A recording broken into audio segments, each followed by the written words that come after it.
मेरे दोनों बेटे कितने सुंदर लग रहे हैं। आज मेरा सालों का सपना सच होने जा रहा है। मेरे बेटों का घर बसने जो जा रहा है।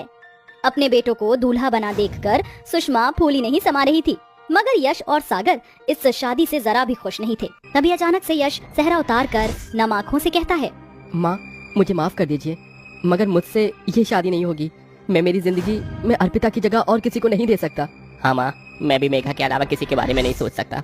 दिमाग खराब हो गया है तुम दोनों का। बारात दरवाजे पर खड़ी है, मत भूलो आज तुम दोनों भाइयों की शादी है। कहाँ जा रहे हो तुम दोनों? हमें जाने दीजिए माँ। इतने में आलोकनाथ कमरे में आते हैं। अजी सुना आपने, समझाइए इन्हें कुछ, ये ऐसे कैसे जा सकते हैं? आज इनकी शादी है। इन्हें जाने दीजिए। सुषमा जी, एक माँ होकर भी आप इनका दर्द क्यों नहीं देख पा रही? अरे माँ बाप तो अपने बच्चे की खुशी के लिए क्या कुछ नहीं करते। इन्हें जाने दीजिए, जाओ बच्चों। पिता का आशीर्वाद लेकर यश और सागर शादी छोड़कर चले जाते हैं, जिसके बाद सुषमा अपने 3 बेटों निशु, संजय और अनुज की बारात लेकर जाती है और अमीर घर की पल्लवी, तारा और अंजलि को बहू बनाकर ले आती है। तभी यश और सागर भी अर्पिता और मेघा से शादी करके आते हैं। देखो माँ, हम तुम्हारी बहुएं लेकर आए हैं। बहू? सासू माँ, ये जेठ जी क्या बोल रही हैं? क्या ये जली उपली जैसी शक्ल वाली हमारी जेठानी है? तुम्हें क्या लगता है पल्लवी बहू, इनके कह देने से मैं इन दोनों काली भट्टी को अपनी बहू मान लूंगी? कभी नहीं। पैर में लगे कीचड़ को माथे पर लगा लेने से वो चंदन का टीका नहीं बन जाता। सुषमा दरवाजे पर खड़ी अपनी बहुओं को काले होने के चलते तानों भरी बातें सुनाकर अपनी तीनों गोरी बहुओं का गृह प्रवेश कराती है। वहीं बेचारी काली बहुएं बिना स्वागत के ससुराल के अंदर आती हैं। अगले दिन अर्पिता और मेघा अपनी पहली रसोई में बहुत सारा खाना बनाती हैं। माँ जी आ गई। आप ये देखिए, मैंने और मेघा ने पहली रसोई में सारा खाना आपकी पसंद का बनाया है। ये आलू सोए की सब्जी, कचौड़ी, मटर पनीर। तुम दोनों काली कलूटी को क्या लगता है ये सब करके तुम मेरे दिल में जगह बना लोगी? कभी नहीं। अपना ये काला कलूटा चेहरा लेकर चली जाओ मेरे सामने से। काली बहुओं की बेइज्जती होता देखकर सुषमा की तीनों गोरी बहुएं बहुत खुश होती हैं। ऐसे ही समय बीतता है और सुषमा की तीनों गोरी बहुएं प्रेग्नेंट हो जाती हैं। सासू माँ, हम तीनों प्रेग्नेंट हैं, आप दादी बनने वाली हैं। क्या सचमुच? मैं दादी बनने वाली हूँ? तुम तीनों सोच भी नहीं सकती कि ये खुशखबरी देकर तुमने मुझे कितनी खुशी दी है। तभी मेघा और अर्पिता पैर छूकर अपनी सास से खुशी से कहती हैं, माँ जी, मुझे और मेघा को भी दिन चढ़ गए हैं। बहुत जल्दी आप दादी बनने वाली हैं। अपनी काली बहुओं की माँ बनने की बात से सुषमा जरा भी खुश नहीं होती और उखड़े अंदाज में कहती है, हाँ तो कोई बड़ा जंग नहीं जीतने वाली हो। तुम काले बच्चे ही पैदा करके जनसंख्या बढ़ाओगी बस। मगर मेरी तीनों बहुओं का ये पहला बच्चा है और अब तुमको इनके खाने पीने का पूरा ख्याल रखना है। ये बोलकर सुषमा और उसकी तीनों गोरी बहुएं मुंह ऐंठ कर अपने कमरे में चली जाती है। Blackie tacky टैमरिंडा। अर्पिता दीदी, हमारी तीनों देवरानियों के साथ साथ हम दोनों का भी तो ये पहला बच्चा है। फिर माँ जी हमारे साथ ये फर्क क्यों कर रही हैं? क्योंकि हम गरीब घर से आई हैं और काली हैं। मेघा, तुम अपना दिल छोटा मत करो, देखना एक दिन माँ जी हम दोनों को अपना लेंगी। ऐसे ही दिन बीतता है और अब पांचों बहुओं को 3 महीने हो जाते हैं, मगर तीनों गोरी बहुएं सारा दिन अपने कमरे में बैठी बैठी फरमाइश करती हैं। अरे ओ हमारी काली जेठानियाँ, हमारा ब्रेकफास्ट लेकर कमरे में आओ। जाओ मेघा, ये नाश्ता उन्हें दे आओ। मेघा नाश्ता लेकर कमरे में आती है। आओ आओ नंबर 2 टैमरिंडा। मेघा नाश्ता रख कर जाने लगती है। तभी तारा टॉन्ट मारते हुए बोलती है, अबे ओ काली कलूटी, बैंगन लूटी, करेक्ट 10 बजे हमारे लिए जूस लेकर आना, मत भूलना, समझी? मेघा चुपचाप वहाँ से चली जाती है। वक्त गुजरता है। अब पांचों को 5 से 6 महीने बीत जाते हैं। एक शाम सुषमा अपनी तीनों बहुओं के लिए ढेर सारे फल, फ्रूट, काजू, बादाम खरीद कर लाती है। पल्लवी बहू, अंजलि बहू, तारा बहू कहाँ हो? जरा यहाँ तो आना।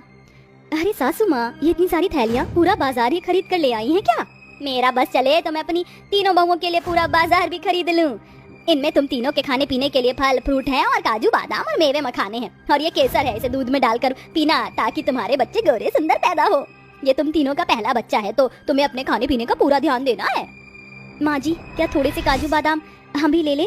वो जैसे जैसे महीने बढ़ रहे हैं शरीर में बड़ी कमजोरी आ रही है। ये काजू बादाम फ्री फंड में नहीं है जो मैं तुम दोनों काली कलूटियों को दे दूं। हमारे जमाने में औरतें रूखी सूखी रोटी खाकर भी हट्टे कट्टे बच्चे पैदा करती थी। दाल रोटी खाओ, उससे ताकत मिलेगी। सुषमा की इन बातों में उसका फर्क साफ झलक रहा था। हालांकि उसकी 3 गोरी बहुओं की तरह अर्पिता और मेघा का भी ये पहला बच्चा था, मगर उन्हें रूखे सूखे के सिवा खाने पीने का कोई इंतजाम नहीं मिलता। साथ ही वो बेचारी बहुएं सारा दिन सुबह से रात तक एक पैर पर नाचती रहती हैं। माँ जी, चाय। तुम दोनों को कितनी बार कहा है ना दूध में तेज पत्ती डाला करो। मेरी तीनों बहुओं का ये पहला बच्चा है, उन्हें ताकत की जरूरत है। लग रहा है चाय में अपना काला रंग घोल दिया हो। माफ कर दीजिए माँ जी, मैं आगे से ध्यान रखूंगी। माँ जी, आज शाम के खाने में क्या बनाना है बता दीजिए। सुषमा मेघा को चढ़ाते हुए तीनों गोरी प्रेग्नेंट बहुओं से पूछती है, बताओ मेरी प्यारी गोरी बहुओं, तुम्हें क्या खाने का मन है? सासू माँ, मुझे कोफ्ते और रोटी खाना है और मुझे कड़ी चावल खाना है। मम्मी जी, मुझे तो अंडा कड़ी और पुलाव खाने हैं। अंडे का नाम सुनते ही मेघा का जी मिचलाने लगता है।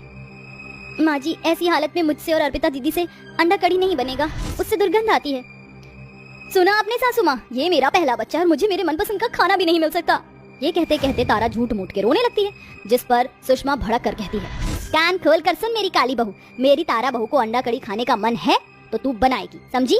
सुषमा जबरदस्ती दोनों पर अपनी जिद थोप देती है। अंडा कड़ी बनाते हुए अर्पिता मेघा को बहुत उल्टियां होती हैं और दोनों की तबीयत बिगड़ जाती है, मगर सुषमा को उसे रत्ती भर भी फर्क नहीं पड़ता। समय बीतता है। अब सुषमा की सभी बहुओं को 7 से 8 महीने हो जाते हैं। तभी एक दिन सुषमा के शरीर पर बहुत सारे दाने निकल आते हैं। डॉक्टर की जांच के बाद ये पता चलता है, देखिए, आपके सास के शरीर में एलर्जी हो गई है और आप 5 ही प्रेग्नेंट हैं, इसलिए इनसे दूर रहिए और इनकी देखरेख के लिए एक नर्स रख लीजिए। ठीक है डॉक्टर साहब, शुक्रिया। नहीं बाबूजी, 5-5 बहुओं के रहते नर्स के सहारे हम सासू माँ को नहीं छोड़ेंगे। अरे चेहरे के साथ साथ तुम दोनों के दिमाग पर भी काली जम गई है क्या? सुना नहीं, डॉक्टर ने माँ जी से दूर रहने को कहा है। हम तीनों का ये पहला बच्चा है जिसके लिए हम पिछले 9 महीने से इंतजार कर रही हैं। हम अपने बच्चे को खतरे में नहीं डालना चाहते हैं। ये कहकर सुषमा की तीनों बहुएं वहाँ से चली जाती हैं, मगर अर्पिता और मेघा अपनी सास की सेवा बाड़ी करती हैं। अर्पिता बहू, मेघा बहू, दूर रहो मुझसे, वरना तुम्हारे बच्चों को कुछ हो ना जाए। हमारे बच्चों को कुछ नहीं होगा माँ जी, उनकी सुरक्षा भगवान के हाथों में है। हमसे हमारी सास की सेवा का मौका मत छीनिए माँ जी। अर्पिता और मेघा दिन रात अपनी सास की सेवा बाड़ी में लगी रहती। वहीं सुषमा की तीनों बहुएं कई दिनों तक अपने कमरे से बाहर भी नहीं निकलती। कुछ दिनों बाद सुषमा ठीक हो जाती है, तभी उसकी तीनों बहुएं परेशान होने का ढोंग करती हैं। मगर अब सुषमा की आंखें खुल चुकी थी। भगवान का शुक्र है सासू माँ, जो आप ठीक हो गई। हाँ सासू माँ, हम तीनों तो बस आपके ठीक होने की ही प्रार्थना कर रही थी। बंद करो तुम तीनों ये नाटक। अर्पिता बहू, मेघा बहू, तुम दोनों मुझे माफ कर दो। मैं हमेशा रंग रूप के चलते तुम्हारे साथ फर्क करती रही, मगर तुमने अपनी और अपने बच्चे की जिंदगी जोखिम में डालकर भी मेरी सेवा की। कहो तुम्हें मुझसे क्या चाहिए?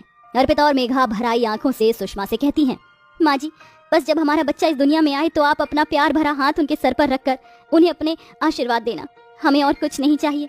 अर्पिता की ये बात उसकी गोरी देवरानियों की आंखों को नम कर देती है और अब सुषमा बिना किसी फर्क के बड़े ही धूमधाम से अपनी 5 बहुओं के आने वाले पहले बच्चे की गोद भराई करती है। तो तू फिर हार गया। अब तो तेरे पास दांव पर लगाने के लिए कुछ भी नहीं है। मेरा घर है ना, मैं उसे दांव पर लगाता हूँ। अभिनव अपने घर को दांव पर लगा देता है, लेकिन अभिनव की किस्मत इस बार भी उसका साथ नहीं देती और अभिनव अपना घर दांव में हार जाता है। अब मैं क्या करूँ? मेरा परिवार तो बेघर हो जाएगा। हमारे पास इस घर के अलावा और कुछ नहीं है। अब हम लोग कहाँ जाएंगे? तू एक काम क्यों नहीं करता? अगर तू हमें घर नहीं दे सकता तो घर के बदले में 1 लाख रुपए दे दे। मैं इतने पैसे कहाँ से लाऊंगा? मेरे पास तो 1000 रुपए भी नहीं है। मुझे कुछ दिनों का समय दे दो। अभिनव के कहने पर बिरजू और मदन अभिनव को 2 महीने का समय दे देते हैं। अभिनव एक नंबर का जुआरी होता है। अभिनव की पत्नी अर्चना एक दर्जी होती है जो गांव के लोगों के कपड़े सिलकर अपने घर का खर्च चलाती है और अपनी 5 नंद का ख्याल रखती है। अर्चना रंग रूप से काली होती है, लेकिन काला रंग होने के बावजूद भी अर्चना दिल की बहुत साफ होती है। अर्चना, ये लो मेरी बेटी की शादी का कार्ड। तुम्हें और तुम्हारी 5 नंदों को मेरी बेटी की शादी में जरूर आना है। जी हम जरूर आएंगे। और ये लीजिए आपकी बेटी के कपड़े, मैंने ये सारे कपड़े सिल दिए हैं। विमला अर्चना की तारीफ करती है और उसे शादी का कार्ड और पैसे देकर चली जाती है। एक काम करती हूँ, इन पैसों से मैं शादी में जाने के लिए अपनी 5 नंदों के लिए कपड़े खरीद लेती हूँ। उनके पास शादी में जाने के लायक कोई कपड़े ही नहीं है। लेकिन ये 5 हैं कहाँ? सुबह से कहीं दिखाई नहीं दे रही हैं। लगता है ये 5 वही होंगी जहाँ मैं सोच रही हूँ। इतना कहकर अर्चना अपने घर के बाहर अपने आंगन में जाती है, जहाँ उसकी 5 नंदे बैठी होती हैं। अर्चना की 5 नंदों को फूलों का बहुत शौक होता है, इसलिए उन्होंने अपने पूरे आंगन में हर जगह फूलों को उगा रखा था। अरे देखो, ये गुलाब का फूल कितना ज्यादा सुंदर लग रहा है। इन फूलों की खुशबू कितनी अच्छी है। ऐसा लग रहा है कि बस यहीं पर बैठी रहूं और इनकी खुशबू सूंघूं। इनकी जितनी अच्छी खुशबू तो और किसी चीज में आ ही नहीं सकती। दीप्ति, ज्योति, पूजा, मनीषा और निशा, तुम 5 को क्या पूरा दिन यहीं बैठना है? भाभी, आप जानती हो ना, ये फूल हमें कितने ज्यादा पसंद हैं। यहाँ से तो हमारा उठने का मन ही नहीं करता है। वो तो ठीक है, लेकिन अभी हम सबको बाजार जाना है। विमला काकी आई थी अपनी बेटी का शादी का कार्ड देने के लिए। अगले हफ्ते उनकी बेटी की शादी है, तो उसी के लिए मैं तुम सबके लिए कपड़े लेना चाहती हूँ। चलो अब जल्दी से तैयार हो जाओ, फिर हम सभी लोग बाजार चलते हैं। अर्चना की बात सुनकर अर्चना की 5 नंदे उठती हैं और जाकर तैयार हो जाती हैं। थोड़ी देर में भाभी और नंदे बाजार चली जाती हैं और कपड़े खरीदने लगती हैं कि तभी अर्चना की मुलाकात उसकी पड़ोसन कोमल से होती है। अरे अर्चना, तुम यहाँ, वो भी अपनी 5 नंदों के साथ? अरे वो विमला काकी की बेटी की शादी है तो उसी के लिए ही कपड़े खरीदने के लिए आए हैं। अच्छा, मुझे लगा कि कहीं तुम्हारी नंदों की सगाई होगी इसीलिए तुम कपड़े खरीद रही हो। वैसे अर्चना, तुम्हारी 5 नंदों की अब शादी की उम्र हो गई है, कब तक इन्हें घर पर बिठा कर रखोगी? कहीं अच्छा लड़का नहीं मिल रहा था क्या? या कहीं ऐसा तो नहीं तुम्हारी नंदों में ही कोई खोट हो जो तुमने इतनी उम्र में भी अपनी 5 नंदों को घर पर बिठा रखा है? कोमल, ये कैसी बातें कर रही हो तुम? भूलो मत, ये मेरी नंद है और मैं अपनी नंदों के खिलाफ कुछ नहीं सुन सकती हूँ, समझी? मुझे मेरी नंदों के लिए अभी कोई अच्छा लड़का नहीं मिल रहा है। जब मिलेगा तो शादी का कार्ड सबसे पहले मैं तुम्हें ही देने आऊंगी, ठीक है? अर्चना की बात सुन कोमल का मुंह बन जाता है और वो वहाँ से चली जाती, जिसके बाद अर्चना भी अपने घर आ जाती है। अर्चना ये जानती थी कि कहीं ना कहीं कोमल की बात सही है। अर्चना ये समझ चुकी थी कि उसका पति अभिनव तो अपनी बहनों की शादी करवाने से रहा, इसलिए अब अर्चना ही अपनी 5 नंदों के लिए रिश्ता देखना शुरू करती है और अगले दिन होते ही मंदिर जाकर पंडित जी से इस बारे में बात करती है। कुछ ही दिनों में पंडित जी बहुत अच्छा रिश्ता लेकर आते हैं। पंडित जी ने आपकी 5 नंदों की बहुत तारीफ की है और हमें भी आपकी 5 नंदे बहुत पसंद हैं, इसलिए हम अपने 5 बेटों का रिश्ता आपकी 5 नंदों के साथ करना चाहती हैं और हमें कोई दहेज भी नहीं चाहिए। नीलम की बात सुन अर्चना बहुत खुश होती है और अर्चना भी इस रिश्ते के लिए हाँ कर देती है, जिसके बाद अब कुछ दिनों में अर्चना की 5 नंद की शादी की तैयारी शुरू हो जाती है। अर्चना ने जो अपने दर्जी के काम से पैसे कमाए थे वो उन सारे पैसों को अपनी 5 नंदों की शादी में लगा देती है और उनकी शादी में कोई कसर नहीं छोड़ती। अर्चना अपनी 5 नंदों की हल्दी मेहंदी संगीत खूब अच्छे से करती है। शादी के दिन अब सिर्फ 2 दिन रह जाते हैं। घर में चारों तरफ खुशियों का माहौल होता है कि तभी बिरजू और मदन आ जाते हैं और अभिनव से पैसे मांगने लगते हैं। क्योंकि तुम्हारे पति ने ये घर जुए में हार गए हैं, अब तुम्हारा समय पूरा हो चुका है, अब हमारे पैसे दे दो वरना ये घर खाली कर दो। ये क्या कह रहे हैं आप? मेरी नंदू की शादी होने वाली है 2 दिनों में। अगर हम लोगों ने ये घर खाली कर दिया तो हम लोग कहाँ जाएंगे? प्लीज हमें थोड़ा समय और दे दीजिए। जो समय देना था हमने दे दिया, अब हमें पैसे चाहिए वरना ये घर खाली कर दो। बिरजू और मदन की बात सुनकर अर्चना काफी डर जाती है और उसे कुछ समझ नहीं आ रहा होता कि तभी अर्चना अंदर जाती है और अपनी अलमारी से 1 लाख रुपए निकालकर बिरजू और मदन को दे देती है, जिसके बाद बिरजू और मदन वहाँ से चले जाते हैं और अर्चना अपने फूलों के आंगन में चली जाती है। वहाँ बैठकर वो रोने लगती है। भगवान, ये 1 लाख रुपए मैंने अपनी नंदों की शादी की जोड़े के लिए रख रखे थे, लेकिन अब इनकी शादी के लहंगे कहाँ से लाऊंगी? शादी को सिर्फ 2 ही दिन रह गए, मैं इतने पैसों का इंतजाम कहाँ से करूंगी? हे भगवान, कुछ तो चमत्कार दिखा। कि तभी अर्चना देखती है कि एक तितली फूलों में फंस गई है और वो मदद मांग रही है। मदद करो, मैं यहाँ इन फूलों में फंस चुकी हूँ। तितली को बोलता देख अर्चना बहुत हैरान होती है, लेकिन वो उसकी मदद करती है। अर्चना जैसे ही उस तितली को उस फूल से आजाद करती है तो वो तितली एक सुंदर सी परी का रूप ले लेती है। मेरी जान बचाने के लिए धन्यवाद अर्चना। आज तुम ना होती तो शायद मैं इन्हीं फूलों के बीच फंसकर मर जाती। मैं तुम्हारी सारी परेशानी जानती हूँ। तुम्हारी नंदों की 2 दिनों में शादी होने वाली है। उन्होंने और तुमने इन फूलों का बहुत ख्याल रखा है और इनको कभी एक बार भी मुरझाने नहीं दिया। इतना कहकर परी अपनी जादू की छड़ी से उन सारे फूलों पर एक जादू करती है। ये सभी मामूली फूल अब जादुई फूल बन गए हैं। ये फूल ना ही तो कभी मुरझाएंगे और ना ही कभी इनकी खुशबू खत्म होगी। इन फूलों से तुम अपनी 5 नंदों के लिए शादी का जोड़ा बना सकती हो। धन्यवाद आपका परी, अगर आप ना होती तो न जाने क्या होता। अर्चना जल्दी से अपने आंगन के सारे फूलों को इकट्ठा करती है और ले जाकर उन सबसे अपनी 5 नंदों के लिए शादी का लहंगा बनाने लगती है। अर्चना फूलों के लहंगे को ले जाकर अपनी 5 नंदों को दे देती है।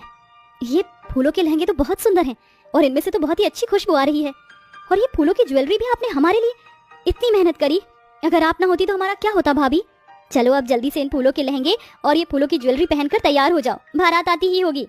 अर्चना की 5 नंदे फूलों के लहंगे और ज्वेलरी को पहनकर तैयार हो जाती हैं और नीचे शादी के मंडप में आ जाती हैं। 5 दुल्हनों को फूलों के लहंगे में देखकर सब लोग हैरान हो जाते हैं और सबको उनके लहंगे पसंद आते हैं। जिसके बाद अर्चना की 5 नंदों की शादी होती है और वो अपने ससुराल चली जाती हैं। जिसके बाद अब अर्चना के पास बहुत से लोग फूलों के लहंगे बनवाने के लिए आते हैं और धीरे धीरे अर्चना अब फेमस होने लगती है और अभिनव भी अब अपनी सारी बुरी आदतें छोड़ देता है।